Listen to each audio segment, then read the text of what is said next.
The wall woodpeckers of Berlin. For 10,316 days, the old communist wall stood tall as a referee between East and West. East, a fortress of freedom. West, a bastion of repression. Damned torrid walls stood at 13 feet tall, isolated families and ignored the people's plaintive pleas for freedom.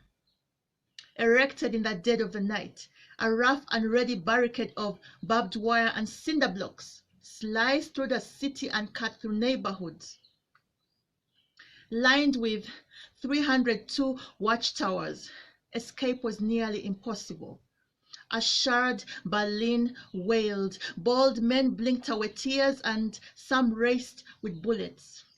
Desperation and uncertainty became a mourning hymn for those departed without reprieve imparted. This isn't a fairy tale, it's a story of division and repression, of yearning hearts begging for freedom. Ronald Reagan raised a challenge. Mr. Gorbachev, tear down this wall, tear down this wall, tear down this wall. Gunter blundered with a new travel policy. Armed with hammers and chisels, the wall woodpeckers of Berlin tore down the wall in a frenzy, chipped away at the iron collar, and collected souvenirs. The neuralgic heart of the Cold War stopped.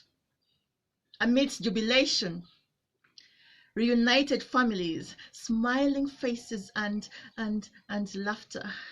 The symbol of control that held the people hostage for decades crumbled. Past that stood as a stumbling block crumpled. The formidable and impenetrable wall that once separated a cityscape in hostility turned to rubble in a dramatic exit. For 10,316 days, the old communist wall stood as an obstacle, but liberty thrived, and a German unification was forged. People once scared to revel on lands beyond reach now danced on lands they couldn't reach.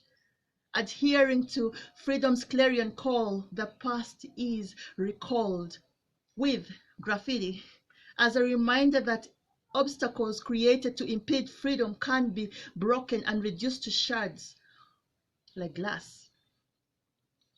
60 years later, the world remembers this. The world draws lessons from this. The night when the Berlin Wall fell.